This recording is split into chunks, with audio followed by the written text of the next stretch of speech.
Vous écoutez Radio Equinox, la chaîne du peuple. La chaîne du peuple. Bonjour. Depuis quelque temps, le secrétaire général de la présidence de la République reçoit des délégations au palais de l'Unité, des élites politiques, religieuses et traditionnelles, des représentants de certains corps sociaux ou des catégories sociales. Jusqu'à ce jour, les Camerounais ne comprennent pas les tenants et les aboutissants de ces assises ad hoc qui ont vu récemment un clash ouvert entre le SGPR et le ministre de la Communication, selon des confidences relayées par le journal La Nouvelle Expression. Les Camerounais s'interrogent quant à l'opportunité, la démarche et les objectifs de ces rencontres en plein palais de l'Unité et surtout sans l'ombre du patron des lieux qu'est le président de la République. C'est-à-dire, depuis des semaines, les gens qui de loin viennent passer des journées entières au palais, la maison où dort le président, où il travaille, mais aucun d'entre eux n'a encore eu la chance de le voir même passer dans les parages. Le président lui-même n'a jamais dit que les gens que j'ai invités discuter avec mon SGPR, je fais même un tour à la salle des rencontres, leur passer ne serait-ce qu'un petit bonjour, leur faire même une petite surprise. Depuis là, rien. Les invités arrivent où le président dort, il rentre sans l'apercevoir, même dans un jardin où il ferait des petits 100 pas. Nous interrogeons l'opportunité, la démarche et les objectifs de ces assises avant de donner notre modeste avis. Commençons par l'opportunité, c'est-à-dire le pourquoi de ces rencontres. Jusqu'ici, personne ne comprend réellement pourquoi cette innovation. Biya lui-même n'a jamais fait cela. En 42 ans de pouvoir, il ne l'a jamais fait, même en période de campagne.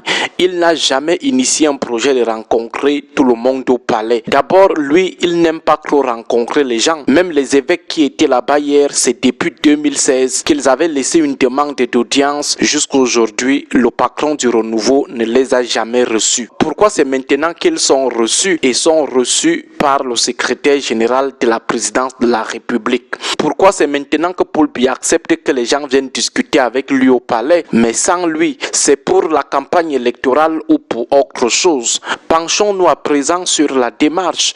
On ne sait pas si le SGPR reçoit tout ce beau monde comme représentant de Paul Biya, président de la République, ou comme représentant de Paul Biya, président national du RDPC, candidat à l'élection, comme les 11 autres candidats qui l'accompagneront le 12 octobre. Si c'est en tant que président de la République, on se demandera si le Premier ministre, chef du gouvernement, n'est pas celui qui devrait recevoir toutes ces personnes pour parler de la marche du pays. Si c'est en tant que représentant de Paul Biya, président d'un parti et candidat, on se demandera si le secrétaire général du comité central du RDPC n'est pas la personne la mieux indiquée pour conduire de telles assises au nom du président national.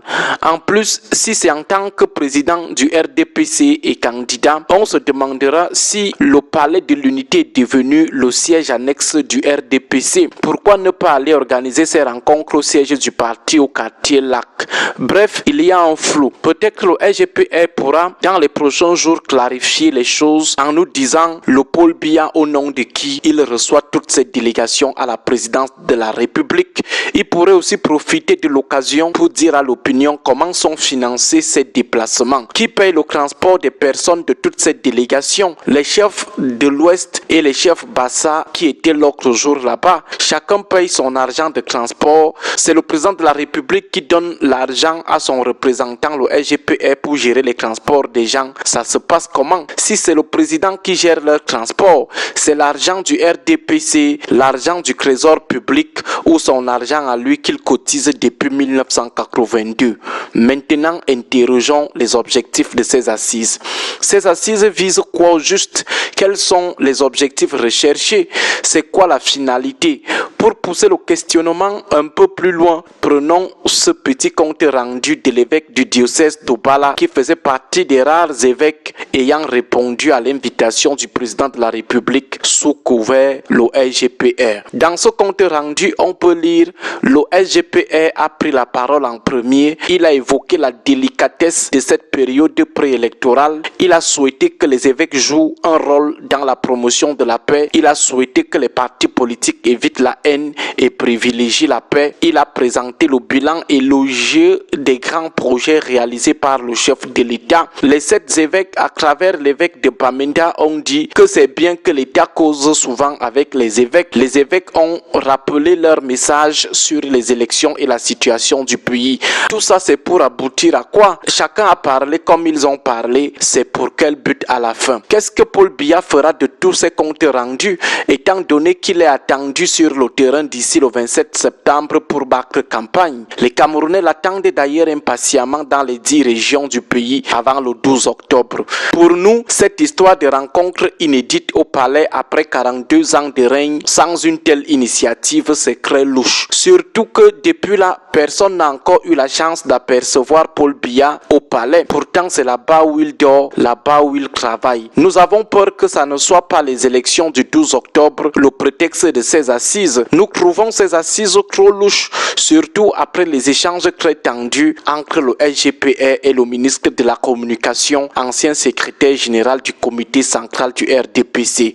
De toutes les façons, nous ne voulons soupçonner personne. Nous attendons juste que d'ici là, le SGPR nous explique le bien fondé et la finalité de toutes ces rencontres au Palais de l'Unité. Bonne journée à tous. Radio Equinox 93 FM, la chaîne du peuple. 93 FM, la chaîne du peuple. La chaîne du peuple.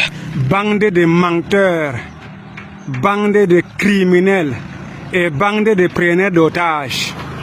Nous tous, nous savons que Paul Biya n'existait pas. Paul Biya n'existait pas. C'est Ngongo et Chantal Biya et Atangandji qui nous a pris en otage dans ce pays. Mais laissez-moi vous dire, vos jours sont comptés sur ces pouvoirs. Les escrocs, les malhonnêtes, les bandits, les criminels de guerre.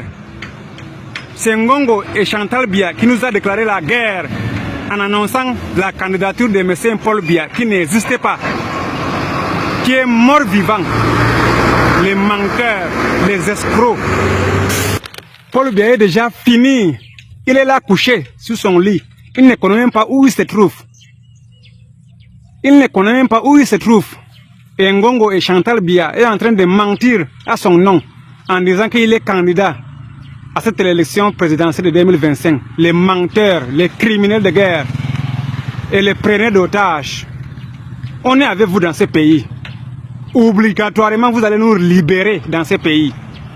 De toutes les manières, les Camerounais ont décidé que on va battre Biya et sa clique, et que pour le battre, il faut qu'on soit ensemble. Donc cela s'impose à tous les candidats, tous, sans exception. Ceux qui sortent de cette démarche-là, de consensus, on va les dénoncer, hein. On va pas s'amuser avec ça. Parce que ce seront les adversaires du changement. Parce que oser penser aujourd'hui que tout seul, un candidat va battre Biya, c'est de la folie. C'est de la folie.